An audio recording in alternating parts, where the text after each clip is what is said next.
में Israel, Iran का atom bomb तैयार। बातें और दावे तो बहुत दिनों से हो रहे हैं कि ईरान इजराइल से हमास चीफ इस्माइल हानिया के बदला जरूर लेगा, लेकिन हमास चीफ हानिया की हत्या के 16 दिन बाद भी ईरान ने इजराइल पर एक भी गोली अभी तक नहीं चलाई है।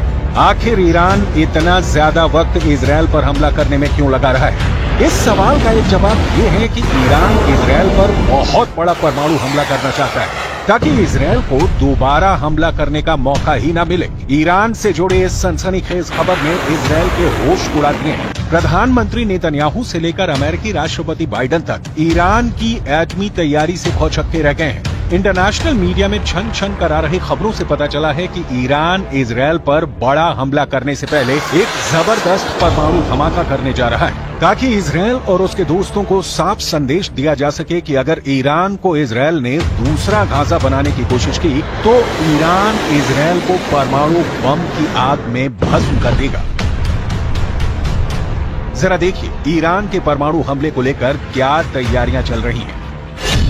खुफिया एजेंसी को भनक लगी है कि ईरान इस वक्त अंदर ही अंदर परमाणु बम से जबरदस्त हमला करने की तैयारी में जुटा है। दावा तो यहां तक किया गया है कि ईरान के सुप्रीम लीडर ने कुछ चुनिंदा टॉप कमांडरों को आदेश दे दिया है कि ईरान इजराइल पर एटम बम से हमला करना चाहता है। हालात ये हो गए हैं कि ईरान की परमाणु तैयारी को देखते हुए पीएम नेतन्याहू ने एक बड़ी मीटिंग की है जिसमें ये समझने की कोशिश की गई है कि अगर ईरान इजराइल पर परमाणु बम से हमला करता है तो इजराइल ऐसी स्थिति में अपने बचाव के लिए क्या क्या कदम उठा सकता है। दावा किया जा रहा है कि ईरान लगभग 12 परमाणु बम बनाने के बेहद करीब पहुंच चुका है, जो पूरे मिडिल ईस्ट के लिए बेहद खौफनाक है, खास तौर से इजराइल के वजूद के लिए।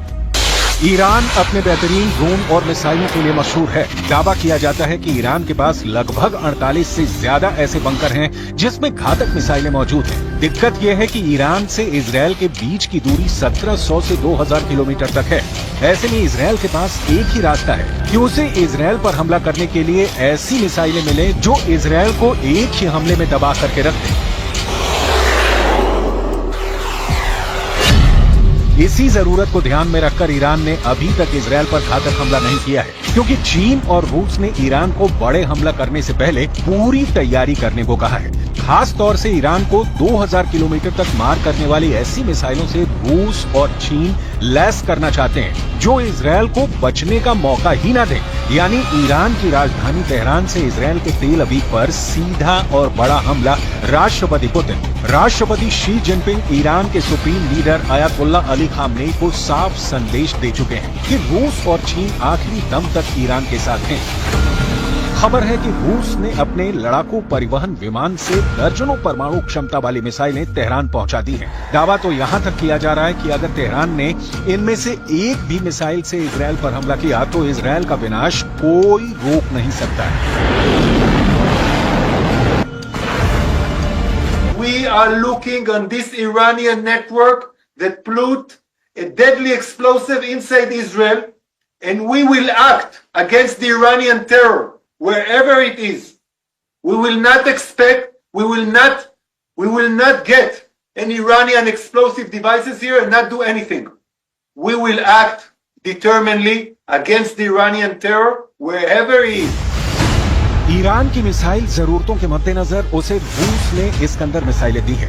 ईरान को इजराइल तक पहुंचने के लिए लगभग 1200 किलोमीटर की मारक क्षमता वाली मिसाइलों की आवश्यकता है, जबकि इस्कंदर सिस्टम की मारक क्षमता 500 किलोमीटर तक है। लेकिन रूस ने ईरान को जो इस्कंदर मिसाइल दी है वो लेटेस्ट वर्जन की है। इजरायली मीडिया के मुताबिक रूस ने ईरान को 1500 किलोमीटर तक हमला करने वाली R-500 क्रूज मिसाइलों के साथ इस्कंदर के सिस्टम दिया है, जो ईरान को जबरदस्त मिसाइल पावर दे रहा है। इस्कंदर के लंबी दूरी तक मार करने वाली परमाणु क्षमता वाली मिसाइल है। इसके अलावा रूस का मरमंग्स BN सिस्टम ईरान को दिया गया है। इजरायली विदेश मंत्री इजराइल काट्ज का साफ कहना है कि ईरान इजराइल पर बहुत बड़े हमले का प्लान बना चुका है। यानी ईरान अब रूसी मिसाइलों से इजराइल पर हमला करने जा रहा है।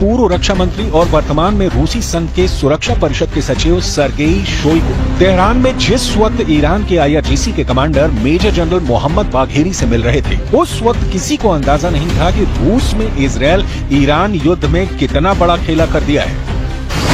इजरायली मीडिया के दावों के मुताबिक ईरान की राजधानी तेहरान में एक गुप्त मीटिंग हुई है, जिसमें रूस ने तुरंत ही ईरान की सभी मांगे मान ली हैं। दावा किया गया है कि रूस की तरफ से पूर्व रक्षा मंत्री सर्गेई शोइगु ने IRGC के top commander major general Mohammad Bagheri की और उन्हें परमाणु क्षमता वाली मिसाइलें देने का रास्ता साफ कर दिया है। दावा किया जा रहा है कि राष्ट्रपति पुतिन के आदेश के बाद सैन्य परिवहन विमान IL-76 ने रूस से उड़ान भरी, जिसने ईरान के गुप्त ठिकाने पर रूसी इस्कंदर मिसाइलों को ईरान पहुंचा दिया है। इसके अलावा रूस ने ईरान को उपग्रह नेविगेशन सिस्टम मरमंग्स BNEWS भी दिया है। रूस की इस्कंदर परमाणु क्षमता वाली मिसाइल कुछ मिनट में ही तैयार की जा सकती है। इस मिसाइल के मिलने से ईरान अब इजरायल में घुसकर कभी भी इस्कंदर मिसाइल से हमला कर सकता है, जबकि रूस का उपग्रह नेविगेशन सिस्टम मरमंग्स BNEWS ईरान को ऐसी क्षमता देगा कि इजरायल के लड़ाकू जेट और मिसाइलें हमला तक नहीं कर पाएंगी। ईरान इस वक्त अपने परमाणु बंकर से मिसाइलों को तेजी से लेबनान और सीरिया में गुप्त ठिकानों तक पहुंचाने में जुटा है। IRGC के टॉप कमांडरों को साफ आदेश है कि कम से कम मूवमेंट की जाए, इजरायल के जासूसी नेटवर्क को चकमा देते हुए मिसाइलों को अड्डों पर पहुंचाया जाए। खबर तो ये भी है कि रूस के कुछ कमांडर गुप्त तरीके से ईरान की जबरदस्त मदद कर रहे हैं।